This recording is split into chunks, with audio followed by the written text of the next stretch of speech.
तो बच्चों कैसे हैं आप सब। बहुत बहुत स्वागत है आपका आज की इस वीडियो में।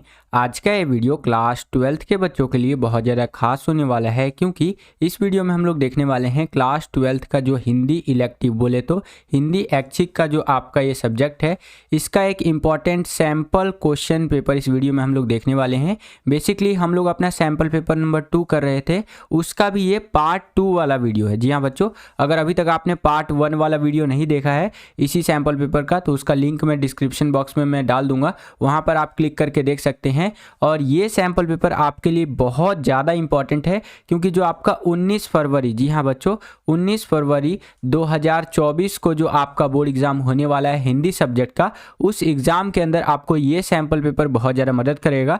जो भी क्वेश्चन हम लोग डिस्कस करेंगे इस सैम्पल पेपर के अंदर, इसमें से बहुत सारे क्वेश्चन आपके पेपर में डिट्टो रिपीट हो सकते हैं, इस बात की बहुत ज़्यादा संभावना है। तो वीडियो को पूरा जरूर देखिएगा, और अगर आप चाहते हैं कि इसी प्रकार की वीडियोस हम आपके लिए लेकर के आते रहें तो इस वीडियो को ज़्यादा से ज़्यादा लाइक कीजिएगा। जितना ज़्यादा वीडियो को आप लाइक करते हैं उतना ज़्यादा हमारा मोटिवेशन बढ़ता है और वीडियोस को बनाने के लिए। चैनल पर अगर आप नए आ गए हैं, चैनल को सब्सक्राइब नहीं किया तो सब्सक्राइब कर लीजिए। इसी तरह की वीडियोज़ हम आपके लिए लेकर के आते रहते हैं। जैसे ही आप चैनल को सब्सक्राइब करेंगे, बगल में आपको बेल का घंटा कुछ भी कह सकते हैं उसका आइकन देखने को मिलेगा, उसको प्रेस करके ऑल पे क्लिक कर दीजिएगा, जिससे कि जो भी हम लोग नया वीडियो लेकर के आए आप सभी बच्चों के लिए, उसका नोटिफिकेशन सबसे पहले आपके फ़ोन पर आ जाया करे, जिससे कि आपकी जो तैयारी है एग्जाम्स के लिए वो और भी बेहतर से बेहतर तरीके से हो सके। चलिए शुरू करते हैं। लेकिन हाँ, आगे बढ़ने से पहले आप सभी बच्चों के लिए एक बहुत बड़ा सरप्राइज़ है। उसके लिए आपको एक 30-40 सेकंड का एक क्लिप है, उसको देखना पड़ेगा। और इस सरप्राइज़ को अगर आपने अपना लिया तो बोर्ड एग्ज़ाम में और भी अच्छे नंबर आपके आ सकते हैं। तो उसको थोड़ा सा देखिए बच्चों। तो हम लोग आपके लिए लेकर के आए हैं बच्चों 20 सैम्पल पेपर। जी हाँ बच्चों, अभी जो आपका हिंदी का बोर्ड एग्ज़ाम होने वाला है उसके लिए 20 सैम्पल पेपर लेकर के आए हैं, जो कि आपको आपके बोर्ड एग्ज़ाम में बहुत ज़्यादा हेल्प करेगा। ये सारे के सारे जो सैम्पल पेपर है CBSE के लेटेस्ट पैटर्न पर आधारित है 2024 के बोर्ड एग्ज़ाम्स के लिए, विथ आंसर के साथ। और आंसर भी ऐसे वैसे नहीं है, बिल्कुल आसान भाषा शैली में आपको आंसर दिया गया है क्वेश्चंस का, ताकि आप आंसर्स को अच्छे से याद कर सके और अपनी बोर्ड एग्ज़ाम की तैयारी और अच्छे से कर सकें। यहाँ पर सारा चीज़ आप देख सकते हैं, ठीक है। जो भी इंपॉर्टेंट चीज़ है, जो पिछले 10 साल के पेपर में जो क्वेश्चंस बार बार रिपीट हो रखे हैं, वो सारे क्वेश्चंस यहाँ पर आपको देखने को मिलेंगे, ठीक है। ये सारा का सारा देख सकते हैं, हमारी टीम के द्वारा पूरा डिज़ाइन किया गया है ये पूरा का पूरा सैम्पल पेपर। और इस तरह से करके आपको 20 सैम्पल पेपर देखने को मिलेगा, ठीक है। अगर आपको ये सैम्पल पेपर चाहिए तो डिस्क्रिप्शन में आपको नंबर मिल जाएगा, व्हाट्सअप नंबर, उस पर आप कॉन्टैक्ट कर सकते हैं। ये 199 रुपीज़ इसका प्राइस है, लेकिन अभी आपको 50% ऑफ मिलेगा इसके ऊपर, केवल 99 रुपीज़ में। बस आपको रेफरल कोड या कूपन कोड कह लीजिए इस्तेमाल करना होगा, VSP07 करके। यहाँ पर आप देख सकते हैं ये सब प्रसंग व्याख्या वगैरह सब कुछ यहाँ पर हमने करवा रखा है, कैसे करना है सारा चीज़ बताया गया है यहाँ पर, ठीक है। इंपॉर्टेंट क्वेश्चन जो है, जैसे बड़ी बहुरिया वाला क्वेश्चन बहुत बार आ जाता है, ठीक है। तो ये सारा चीज़ यहाँ पर एकदम डिटेल में बताया गया है। इस तरह से 20 पेपर आपको देखने को मिलेगा, इनको जरूर बाय कीजिए और अपनी बोर्ड एग्जाम की तैयारी अच्छे से कीजिए, ठीक है। लोग आ गए हैं खंड ब, इंग्लिश में बोलूँ तो सेक्शन बी के अंदर, जिसके अंदर वर्णनात्मक प्रकार के जो प्रश्न होते हैं वो हमसे पूछे जाएंगे और उनका आंसर हमें देना है। खंड ब यानी सेक्शन बी का पहला क्वेश्चन और इस क्वेश्चन पेपर का 7वां क्वेश्चन देखिए क्या बोल रहे हैं यहाँ पर, कि निम्नलिखित में से किसी एक विषय पर यहाँ पर आपको 120 शब्दों में रचनात्मक लेख लिखना है। काइंड ऑफ एक निबंध टाइप का आप समझ सकते हैं यहाँ पर, कि निबंध लिखना होता है, एक तरह से आप समझ सकते हैं, ठीक है। तो 3 आपको यहाँ पर टॉपिक दे दिया है। पहला है आर्टिफिशियल इंटेलिजेंस का समाज पर प्रभाव।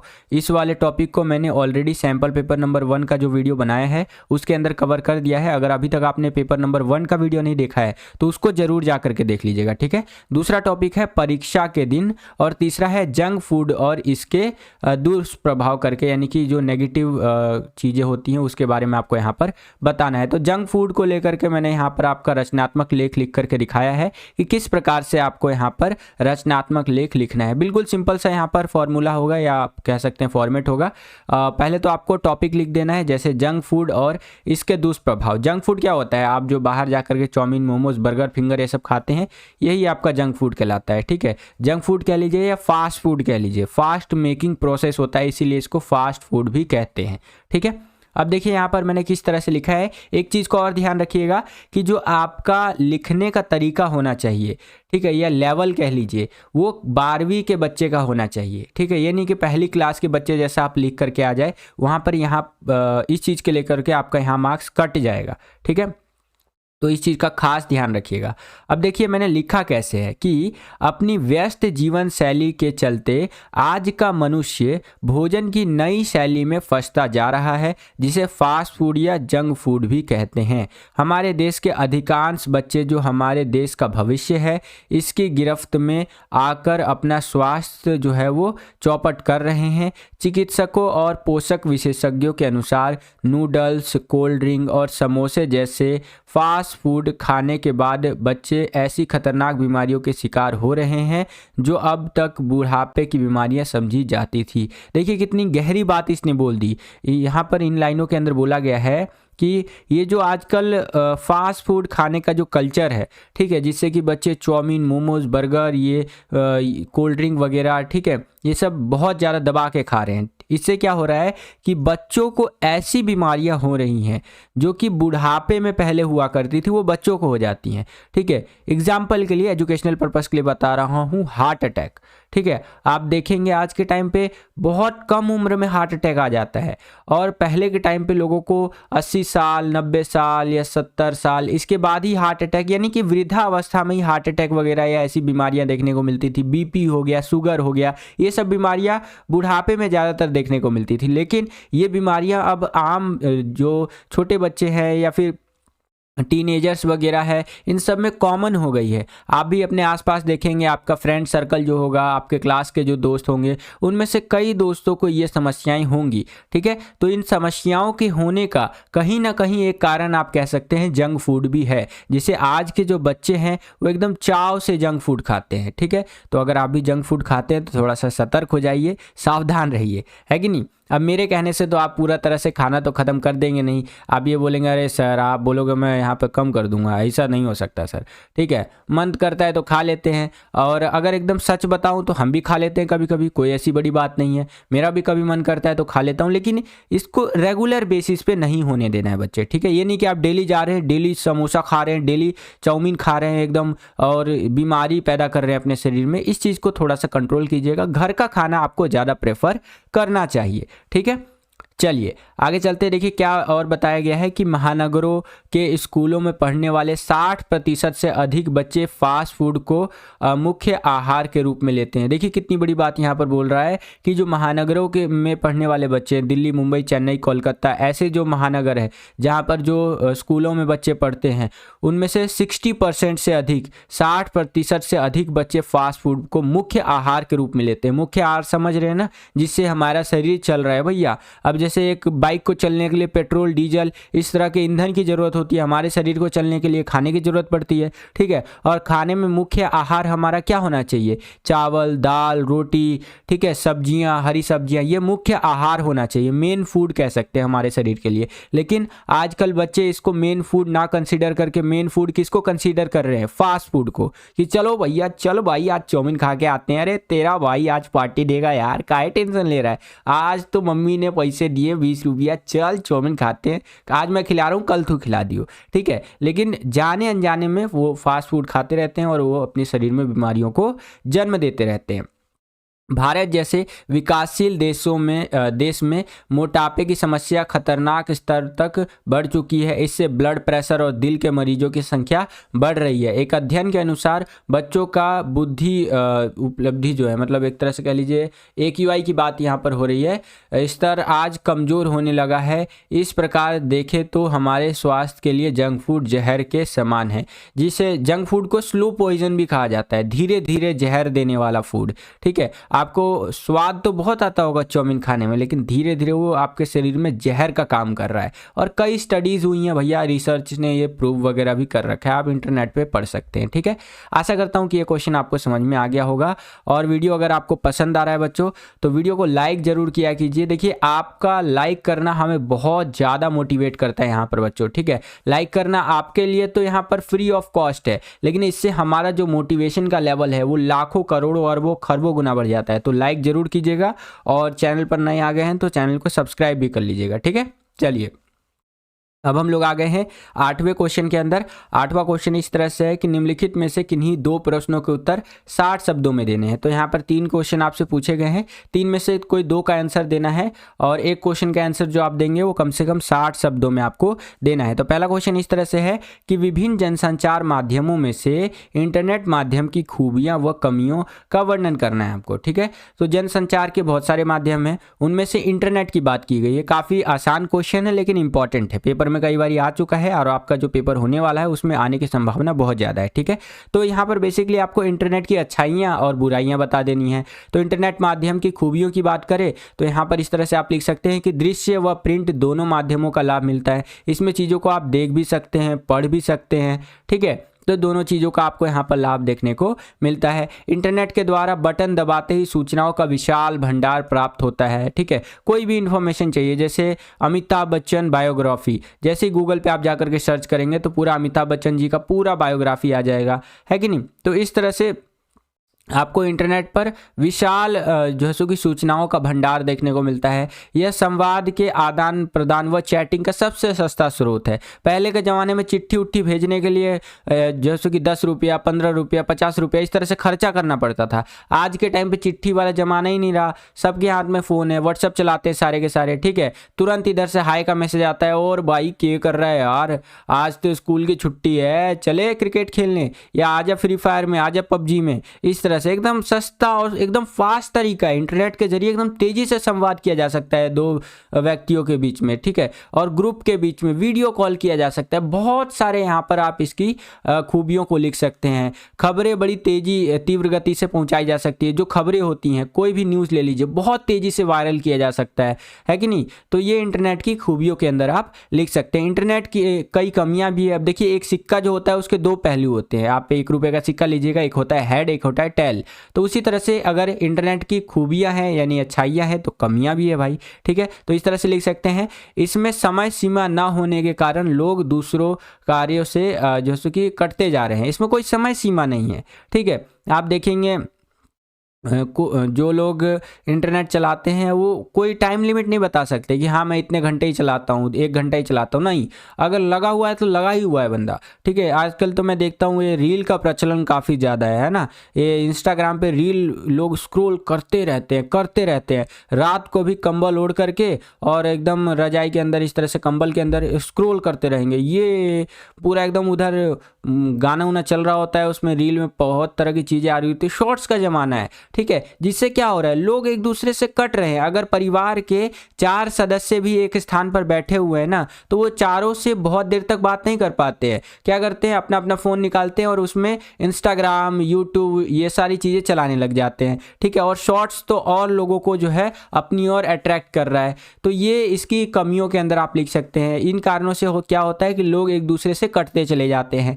गरीबों तथा अनपढ़ों के लिए इंटरनेट किसी काम का नहीं है। आज के ज़माने में भी आप देखेंगे तो जो गरीब लोग हैं, बहुत ज़्यादा गरीब, ठीक है, उनके लिए इंटरनेट किसी काम का नहीं है, एक तरह से कहा जा सकता है। और अनपढ़ लोगों के लिए भी उतना कारगर नहीं है। एक तरह से एंटरटेनमेंट तो कर सकता है इंटरनेट उनका, लेकिन उतना कारगर नहीं है। ठीक है, इंटरनेट आज भी उनके लिए। नई पीढ़ी में स्वयं को हर समय अपडेट रखने की लत लगने के बुरे परिणाम सामने आ रहे हैं। आज की जो पीढ़ी है, यंग जनरेशन है, उनको मैं देखता हूँ कि भाई एकदम लगे हुए हैं इंटरनेट पे। वो एक ऐप आता है ना, स्नैपचैट शायद होता है वो, उसके अंदर तुरंत अपडेट करते रहते हैं। हैशटैग में आज यहाँ जा रही हूँ, आज मैं वहाँ जा रही हूँ।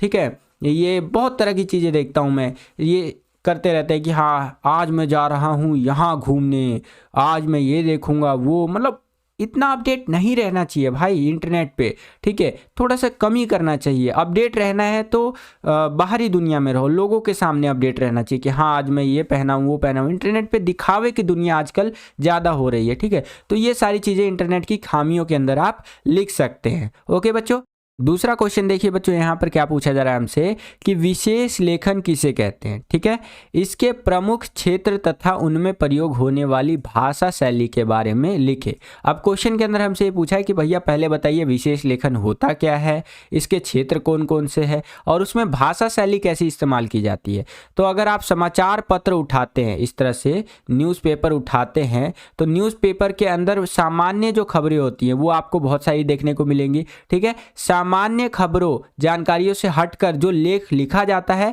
उसे ही विशेष लेखन कहते हैं बच्चों। ठीक है, जो मैंने आपको बताया वही लिखा हुआ है यहाँ पर। आप देख सकते हैं कि समाचार पत्रों में सामान्य समाचारों के अलावा साहित्य के ऊपर, विज्ञान के ऊपर, खेल के ऊपर, इन सब चीज़ों के ऊपर पर्याप्त जानकारी मिलती है। इसी कार्य के अंतर्गत जब किसी खास विषय पर सामान्य लेखन से हटकर विशेष लेखन किया जाता है उसे विशेष लेखन कहते हैं। ठीक है, सामान्य चीज़ों से हट करके विशेष रूप से उसी के ऊपर डेडिकेट करके चीज़ें लिखी जाती है तो वो आपका विशेष लेखन की कैटेगरी में आता है। आशा करता हूँ कि आपको इतना समझ में आ गया होगा। आगे देखिए, विशेष लेखन के प्रमुख क्षेत्र आपको देखने को मिलेंगे, जैसे अर्थ व्यापार हो गया, खेल, मनोरंजन, विज्ञान, प्रौद्योगिकी, कृषि, विदेश, पर्यावरण, रक्षा, कानून, स्वास्थ्य आदि। ठीक है, इन सभी क्षेत्रों पर विशेष लेखन होता है। विशेष लेखन की भाषा शैली कैसी होती है? तो विशेष लेखन की कोई निश्चित शैली नहीं होती है, या उल्टा पिरामिड या फिर फीचर शैली दोनों में लिखा जाता है। ठीक है,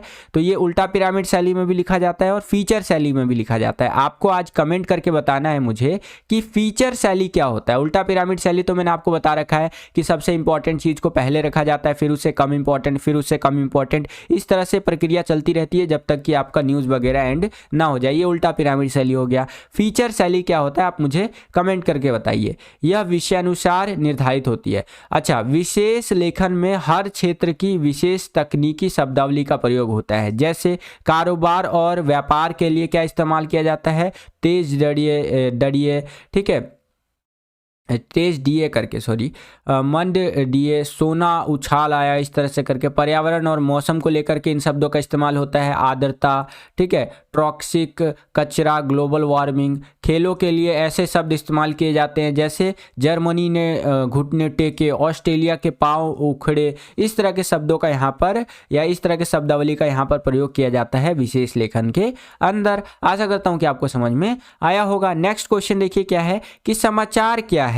समाचार के 4 प्रमुख तत्व बताइए। तो समाचार किसी ऐसी ताजा घटना, विचार या समस्या की रिपोर्ट है जिसमें अधिक से अधिक लोगों की रुचि हो और जिसका अधिक से अधिक लोगों पर प्रभाव पड़ रहा हो। ठीक है, तो ये आपका समाचार होता है। जैसे अभी कुछ दिन पहले राम मंदिर के लेकर के बहुत ज़्यादा न्यूज़ आ रही थी। ठीक है, तो राम मंदिर काफ़ी इंपॉर्टेंट है तो उसको लेकर के यहाँ पर न्यूज़ आ रही थी। अब न्यूज़ कहाँ आएगी भैया? टीवी में आएगी। और वो जो न्यूज़ आ रही है उसके ऊपर काफ़ी लोगों का इंटरेस्ट था, करोड़ों में व्यूअरशिप गई थी, करोड़ों लोगों ने उस न्यूज़ को देखा था। ठीक है, और बहुत सारे लोगों के जीवन पे उस न्यूज़ ने अच्छा प्रभाव डाला।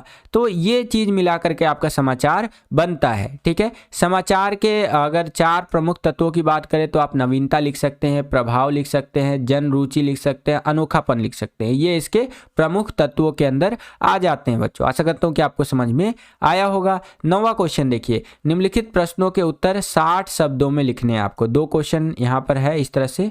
ठीक है, इन दोनों का आपको आंसर जो लिखना है 60 शब्दों में लिखना है। तो पहला क्वेश्चन है, कहानी का हमारे जीवन से क्या संबंध है? परिभाषित कीजिए। तो कहानी के बारे में अगर बात करें तो इस तरह से लिख सकते हैं कि अपने अनुभवों को प्रकट करने तथा दूसरों के अनुभवों को जानने की प्राकृतिक इच्छा की पूर्ति के लिए हम लोग यहाँ पर कहानी का इस्तेमाल करते हैं। जैसे कहानी, हमारे दादाजी का एग्जाम्पल ले लीजिए। मेरे जब दादाजी थे और मैं थोड़ा सा छोटा था जब, तो मैं अपने दादाजी से रोज़ बोलता था, दादाजी आज खीसा सुनाइए ना। ठीक है, अब हमारे वहाँ पे लोकल लैंग्वेज में खीसा कहा जाता है, आप यहाँ पर हिंदी में कहानी बोलेंगे। ठीक है, तो मैं उनको रोज़ बोलता था कि दादाजी मेरे को ये खीसा सुनाइए, मतलब ये कहानी सुनाइए ना। तो रोज़ दादाजी मेरे को अपनी जीवन से घटित जो उनकी चीज़ें थी वो बताते थे, या कुछ अलग तरह से कहानियाँ वो मुझे बताया करते थे। तो यहाँ पर लिखा हुआ भी है कि अपने अनुभवों को प्रकट करने तथा दूसरों के अनुभवों को जानने की प्राकृतिक इच्छा की पूर्ति के लिए कहानी का संबंध हमारे जीवन से होता है। आपके भी माता पिता आपको कहानी सुनाते होंगे कि देखो एक टाइम पे ऐसा हुआ करता था, एक टाइम पे ऐसा, ये सारी चीज़ें करके, तो ये कहानी के अंतर्गत आता है। कल्पना शक्ति का इसके अंदर विकास होता है। नैतिक मूल्यों तथा आदर्श जीवन जीने की प्रेरणा ये देता है। तो इस तरह से आंसर आप लिख सकते हैं बच्चों। अब दूसरा क्वेश्चन देखिए बच्चों, यहाँ पर क्या पूछ रहा है हमसे कि रेडियो के लिए समाचार लेखन करते समय किन किन बातों का ध्यान रखना चाहिए। जब आप रेडियो के लिए समाचार लिख रहे हैं तो आपको किन किन बातों का ध्यान रखना चाहिए। अब देखिए, अब रेडियो की बात की हो ही रही है तो मैं आपको बता देता हूँ। रेडियो आपको पता ही होगा एक श्रव्य माध्यम है, ठीक है, जिसके अंदर चीज़ों को सुना जा सकता है, जो भी चाहे समाचार आ रहा हो या कोई भी चीज़ आ रही हो, ठीक है। तो जब ये सुनने वाला माध्यम है, कुछ हम देख तो सकते नहीं हैं, तो जब सुनेंगे तो आसान चीज़ों को हम अच्छे से समझ सकते हैं, और कठोर भाषा शैली वाला कोई चीज़ आ रहा होगा तो उसको हम जल्दी समझ नहीं पाएंगे, ठीक है। तो जब रेडियो के लिए समाचार लिखा जाता है ना, तो वो आसान होना चाहिए, सरल होना चाहिए, सहज होनी चाहिए। यहाँ पर जो मैं आपको बातें बता रहा हूँ लिखा हुआ भी देख सकते हैं इस तरह से कि समाचारों में प्रयुक्त भाषा सहज और सरल होनी चाहिए, ट्रिपल स्पेस में टाइप्ड कॉपी होनी चाहिए, शब्दों के संक्षिप्तीकरण से बचना चाहिए, बड़ी संख्याओं को अंकों की अपेक्षा शब्दों में लिखा जाना चाहिए। जो बड़ी संख्याएं होती है, जैसे मान लीजिए कि मैं एक संख्या यहाँ पर लिख करके आपको बता देता हूँ, ये संख्या है, ठीक है। अब मैं ऐसे बोलता हूँ, एक सेकेंड, ओके, ये एक संख्या है, मैं ये हो गया आपका 1 2 5 इस तरह से करके 7 8, ये संख्या है। अब जब आप एक स्क्रिप्ट पढ़ रहे होंगे तो ये संख्या पढ़ने में आपको बहुत दिक्कत होगा, और यहीं मैं लिख दूंगा 2 रुपये, क्या लिख दूं, 2 रुपये, ठीक है, या कुछ भी ऐसे शब्दों में लिख देता हूँ तो वो आसानी से आप पढ़ सकते हैं, है कि नहीं। तो जब रेडियो के लिए समाचार लिखा जाता है तो इन चीज़ों का खास ध्यान रखना चाहिए कि जो संख्याएं होती हैं उनको अंकों की अपेक्षा शब्दों में लिखा जाना चाहिए, ताकि पढ़ते वक्त आसानी हो। आशा करता हूं कि आपको समझ में आया होगा। आगे चलते हैं। अब हम लोग आ गए हैं 10वें क्वेश्चन के अंदर। यहाँ पर इस तरह से है कि निम्न में से किन्हीं 2 प्रश्नों के उत्तर लिखिए, ठीक है। 3 क्वेश्चन है, 3 में से कोई 2 क्वेश्चन का आंसर आपको लिखना है। तो पहला है, जहां पहुंच अनजान क्षितिज को मिलता एक सहारा। पंक्ति का आशय स्पष्ट कीजिए। अब इस पंक्ति का आपको आशय स्पष्ट करके बताना है। तो भैया इस तरह से आंसर लिखेंगे, यहाँ भारत आने पर सर्वथा अनजान एवं अपरिचित व्यक्ति को भी पूर्ण स्नेह एवं आश्रय प्राप्त होता है, ठीक है। कोई भी अगर भारत आता है, वो बिल्कुल अनजान है, अपरिचित है, उसको भी पूरा प्यार मिलता है, ठीक है, पूरी तरह से उसका सम्मान किया जाता है, और अपरिचितों को भी पूरा आदर सम्मान तथा प्रेम प्राप्त होता है। जो अपरिचित होते हैं, जिनको कोई जानता नहीं है, इस तरह से पहचानता नहीं है, उनको भी पूरा सम्मान मिलता है, क्योंकि हमारे देश में एक कहावत है भैया, अतिथि देवो भव। जो अतिथि होता है यानी गेस्ट होता है, मेहमान होता है, वो भगवान के समान होता है, ठीक है। तो इन पंक्तियों का यही आशय है कि भैया भारत जैसे देश में आने पर अनजान एवं अपरिचित व्यक्तियों को भी पूर्ण स्नेह और आश्रय प्राप्त होता है, ठीक है, और पूरा उनका आदर सत्कार, उनका सम्मान वगैरह किया जाता है। चलिए दूसरा क्वेश्चन देखिए, अपने द्वारा इस सत्र में पढ़ी किन्हीं 2 कविताओं में प्रयुक्त अलंकारों के महत्व का वर्णन कीजिए। आपने इस साल कोई भी 2 जो कविता पढ़ी है, ठीक है, उसमें जो अलंकारों का इस्तेमाल किया गया है, अलंकारों के महत्व के बारे में आपको बताना है। तो छात्र छात्राओं द्वारा किन्हीं 2 कविताओं में प्रयुक्त विभिन्न अलंकारों का वर्णन किए जाने पर तथा महत्व दर्शाने पर अंक प्रदान करा जाएंगे उनको, ठीक है। तो आप अपने अकॉर्डिंग कर सकते हैं। तो आप मुझे कमेंट करके बता दीजिएगा। ये है आपका 10वें क्वेश्चन का सेकंड क्वेश्चन। तो इस हिसाब से कमेंट करके बताइएगा। जिसका भी सबसे पहले कमेंट का आंसर आएगा, मतलब कमेंट का आंसर बोल रहा हूँ, मैं भी क्या बोलने लग जाता हूँ, जिसका भी सबसे पहले क्वेश्चन का आंसर आएगा, उसके क्वेश्चन के आंसर को मैं यहाँ पर हार्ट का यानी दिल का निशान दे दूंगा, ताकि और बच्चे समझ सके बच्चे ने बिल्कुल सही आंसर दिया है। नेक्स्ट क्वेश्चन देखिए, यह दीप अकेला पर इसको भी पंक्ति को दे दो के आधार पर यष्टि का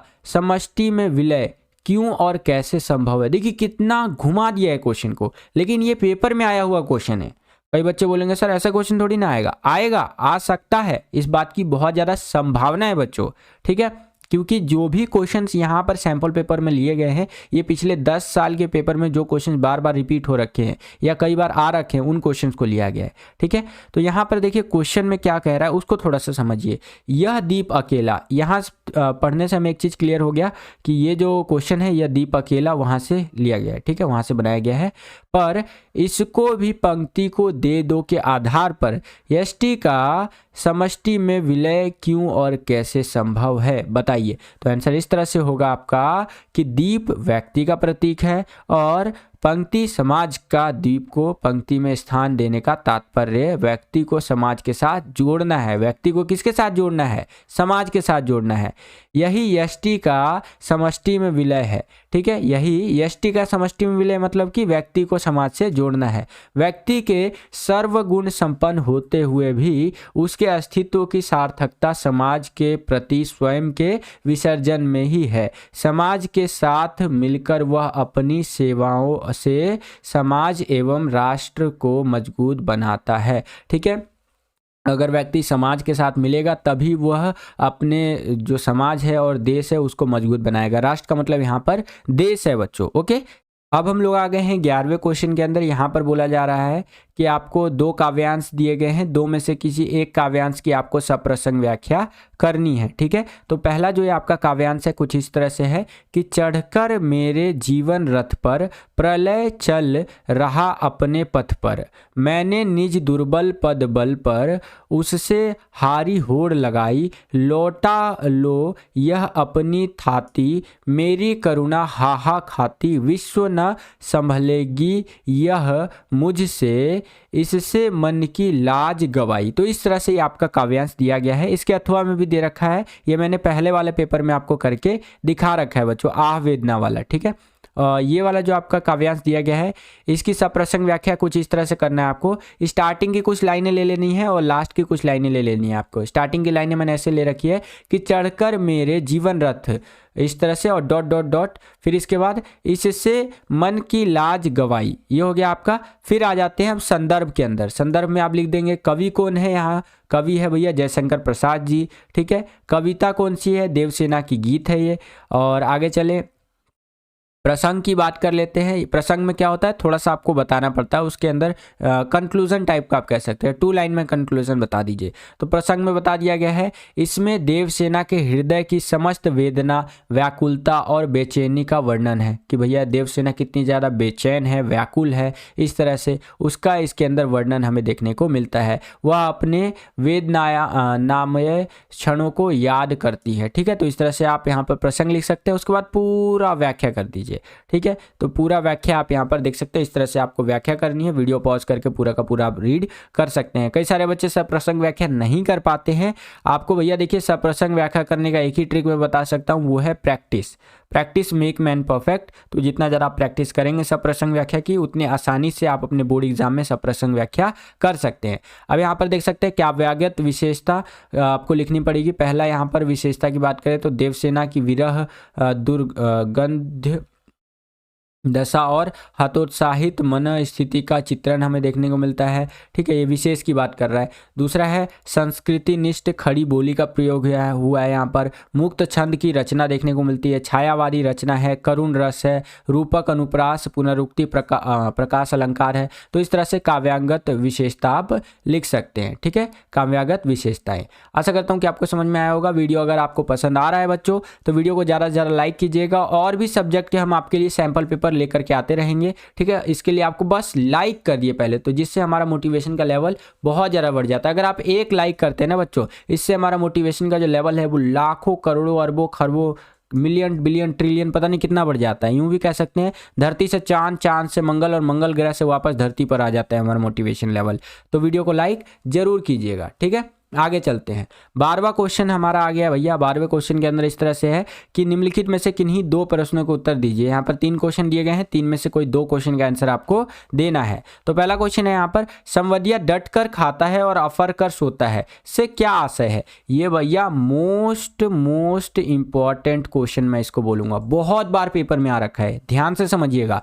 संवदिया डट कर खाता है और अफड़ कर सोता है से क्या आशय? संवदिया कौन होता है? संवाद पहुंचाने वाला। जैसे आज के टाइम पे अगर मैं बोलूं आपके हाथ में जो फोन है उसके अंदर संवदिया कौन है? तो व्हाट्सएप आपका संवदिया है। व्हाट्सएप क्या करता है? आपके मैसेज को आपके दोस्त तक पहुंचाता है और आपके दोस्त के मैसेज को आप तक पहुंचाता है। तो बीच में जो काम किया भैया वो व्यक्ति हुआ आपका संवदिया। तो आपके लिए आपका संवदिया कौन हो गया? यहां पर व्हाट्सएप हो गया। ठीक है, उसी प्रकार से यहां पर हरगोविंद उस टाइम का संवदिया था। ठीक है, और बात की जाए संवदिया डटकर खाता है और अफड़कर सोता है, इससे क्या आशय है, यानी इसका क्या मतलब है। तो इस तरह से आंसर लिख सकते हैं, संवदिया द्वारा महत्वपूर्ण संवाद लाने पर घर के लोगों द्वारा उसकी आवभगत होना। ठीक है, जब भी कोई इंपॉर्टेंट संवाद लाता था संवदिया तो घर के लोग उसका दबा के आदर सत्कार करते थे, बोलते थे आइए जी आइए आइए बैठिए बैठिए, ये लीजिए मिठाई खाएंगे, आपके लिए इधर से समोसा लाए, मतलब अलग अलग तरह की चीज़ें लाए, क्योंकि भैया वो अच्छा संवाद लेकर के आया, आपके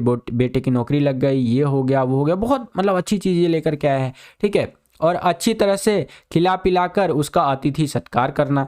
ठीक है, और लंबी थकाऊ यात्रा जब वो करके आता था तो थकान होती थी उसको, और भरपेट खाना खा लेता था तो उसके बाद बहुत गहरी नींद में सो जाता था। ठीक है, तो इन्हीं कारणों की वजह से ये बोला गया है कि संवदिया डटकर खाता है और अफड़कर सोता है। ठीक है, तो ये आपका करेक्ट आंसर हो जाएगा बच्चों। आगे चलते हैं, दूसरा क्वेश्चन देखिए, रामचंद्र शुक्ल ने अपने पिताजी की किन विशेषताओं का उल्लेख किया है।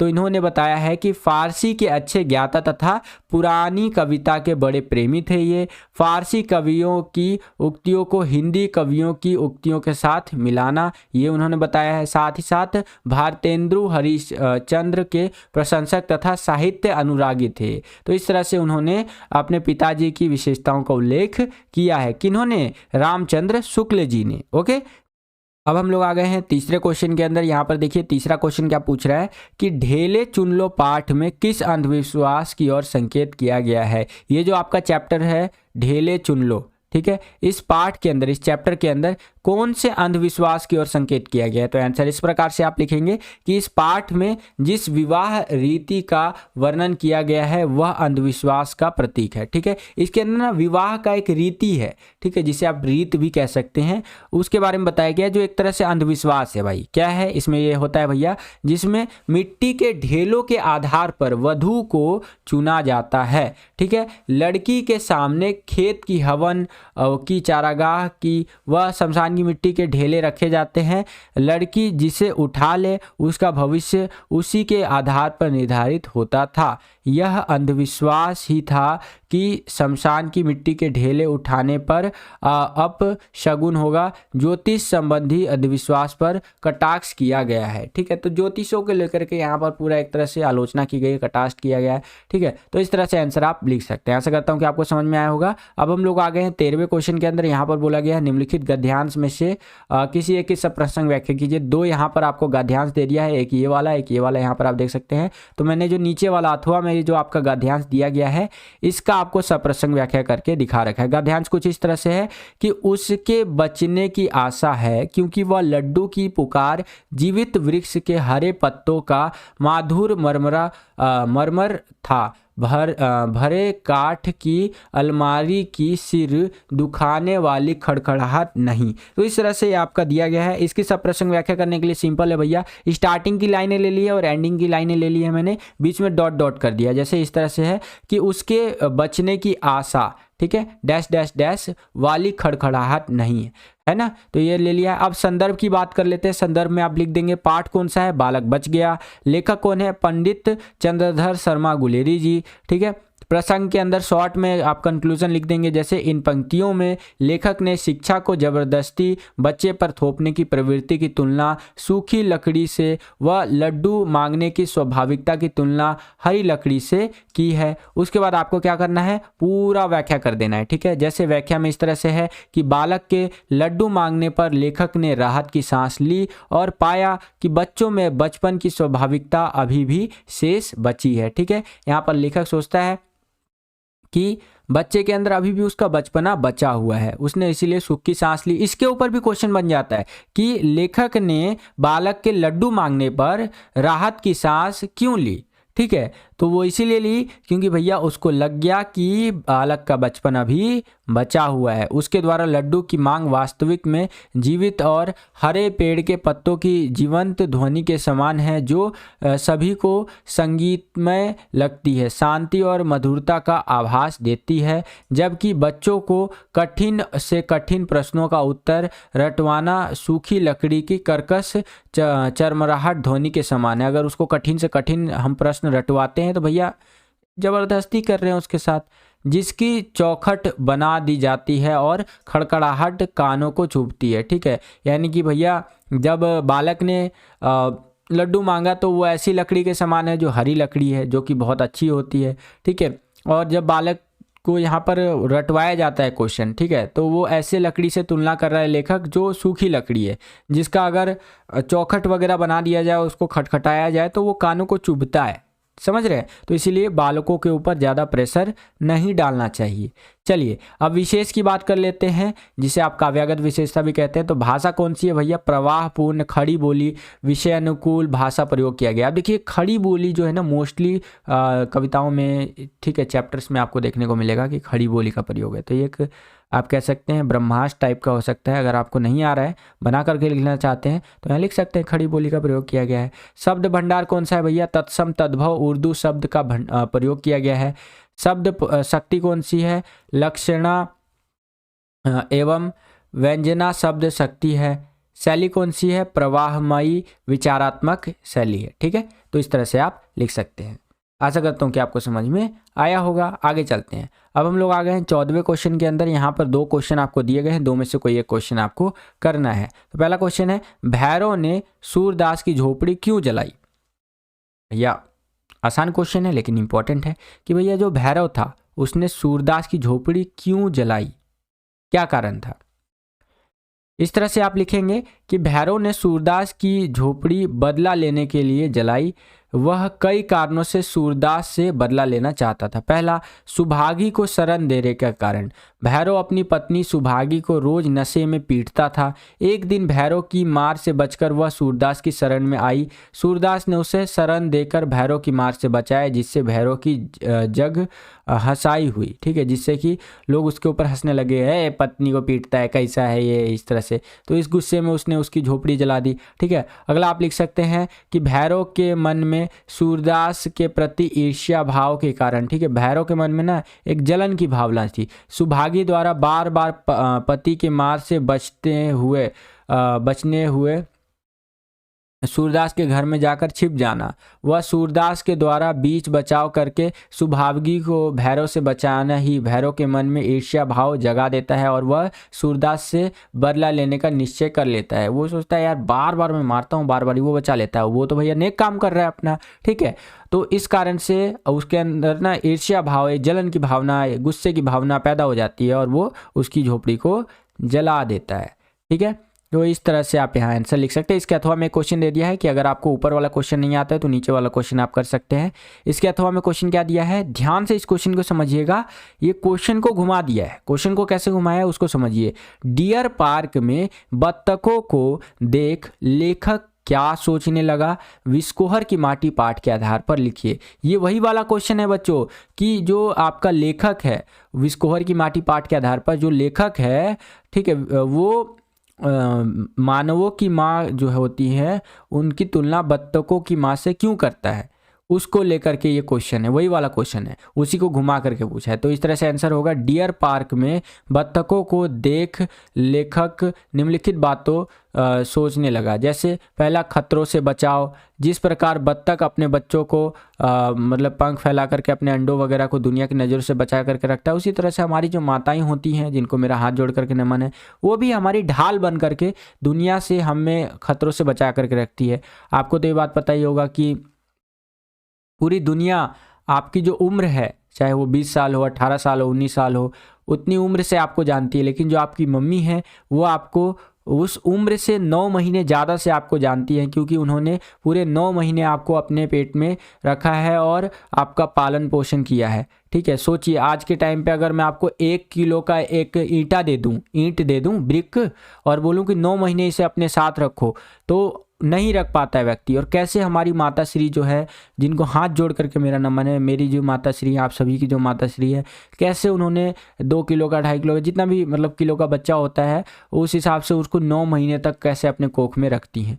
तो भाई ये जो पावर है ये सिर्फ माँओं के पास ही है। इसीलिए माँ और पिताजी को, ठीक है, भगवान से बढ़कर भी माना जाता है, या भगवान के समान आप कह सकते हैं, ठीक है। या यूं कह लीजिए कि इस दुनिया में कोई अगर आपका अपना है तो मम्मी पापा ही हैं, ठीक है। तो ख्याल जरूर रखिएगा उनका। चलिए अगला पॉइंट आप लिख सकते हैं, सतर्कता और कोमलता से देखरेख। जैसे बत्तख माँ अपनी पैनी चोंच से सतर्कता बरतते हुए कोमलता से अंडों को अपनी पंखों के अंदर छुपाती है, उसी प्रकार मानवों की जो माँ होती है बच्चों को डांटती है, मारती से है, लेकिन इस समय ध्यान रखती है कि शिशु को नुकसान न पहुँचे। ठीक है, अब देखिए देख रेख करने के लिए थोड़ा मारना पीटना, थोड़ा सा डांटना जरूरी है, लेकिन जो माँ और पिताजी की मार और डांट होती है वो बहुत ज़रूरी होती है। बचपन में जिसको ये चीज़ नहीं लगता ना, वही आगे बड़ा होकर के जिद्दी और अड़ियल, ठीक है, ये सब बनते हैं। जिनको बचपन में माँ और पिताजी की डांट लगती है वो बड़े होकर के थोड़े सभ्य व्यक्ति बनते, थोड़े नहीं बहुत हद तक सभ्य व्यक्ति बनते हैं। ठीक है, तो ये बहुत ज़रूरी है। एक मूवी है सूर्यवंशम मूवी, जिसको बहुत बार दिखाया जाता है। ठीक है, उसके अंदर ये सब बताया गया है। आपको टाइम मिले तो देखिएगा, वैसे आपने देख ही रखा होगा। ठीक है, आने वाले खतरों को भांपना। बत्तख की माँ की निगाहें सदैव कौवे की ताक पर रहती है, उसी प्रकार से मानवों की जो माँ होती है वो अपने बच्चों पर आने वाले संभावित खतरों को भांप लेते हैं। जैसे मान लीजिए कि आपको बुखार होने वाला है, आप बारिश में भीग गए हैं, ठीक है, तो आपकी मम्मी बोल देंगी कि देख बेटा तेरे को बुखार हो जाएगा, ये एक कर ले, काढ़ा पी ले, ठीक है, इस तरह से बैठ जाए, घर में आग जला देती हूँ वहाँ बैठ जाए, ठंडी का टाइम है इस तरह से, तो और जो है सो कि ये सब चीज़ें कर ले तो तू बच जाएगा, क्योंकि उनको पता है कि कब आपको क्या हो सकता है, सदैव उनको पता रहेगा। ठीक है, वो आपके ऊपर आने वाले खतरों को भाप जाती है, क्योंकि आपकी माता श्री है यार, मम्मी है वो। ठीक है, तो ये चीज़ें हैं। और बच्चे नहीं मानते हैं तो फ्लाइंग चप्पल भी आ जाती है कभी कभी जोक सपाट। तो इस तरह से आप आंसर लिख सकते हैं। तो यहाँ पर हमारा हिंदी का सैम्पल पेपर नंबर जो 2 था वो समाप्त होता है। आशा करता हूँ कि आपको ये सेकंड सैम्पल पेपर का वीडियो भी पसंद आया होगा, समझ में आया होगा बच्चों। सैम्पल पेपर का PDF लेने के लिए सिंपली आपको व्हाट्सअप नंबर पर कॉन्टैक्ट करना है। व्हाट्सअप नंबर आपको यहाँ दिख रहा होगा स्क्रीन पर, ठीक है, VSP07, ठीक है, ये आपको कोड लगाना है, discount coupon code. WhatsApp number पर कॉन्टैक्ट करने के बाद इसके बाद क्या होगा, आपको 50% की भारी छूट देखने को मिलेगी। वैसे तो जो सैंपल पेपर है 20 सैंपल पेपर, उसका PDF आपको देखने को मिलेगा, वो है 199 रुपीज़ का। ठीक है, लेकिन अगर आप VSP07 क्या VSP07 ये कोड लगाते हैं, डिस्काउंट कूपन कोड, तो आपको 50% की छूट मिलेगी, केवल ओनली आपका 99 रुपीज़ का। जी हाँ बच्चों, 99 रुपीज़ का आपको सैंपल पेपर देखने को मिलेगा। और एक सैंपल पेपर इस हिसाब से आपका 5 रुपये का पड़ा। सोचिए 5 रुपये का तो पार्ले जी का बिस्कुटे आ जाता है, और इतने में आपको एक सैंपल पेपर पड़ा। इस हिसाब से केवल 99 रुपीज़ में 20 सैंपल पेपर आपको देखने को मिलेगा। उसको ज़रूर परचेस कर लीजिएगा, इससे आपकी बोर्ड एग्जाम की तैयारी और भी बेहतर से बेहतर तरीके से होगी। ठीक है, आज के लिए इतना है बच्चों, मिलता हूँ आपसे अगली और एक्साइटिंग वीडियो में। तब तक के लिए खुश रहिए, खुश रखिए सभी को। जय हिंद, वंदे मातरम।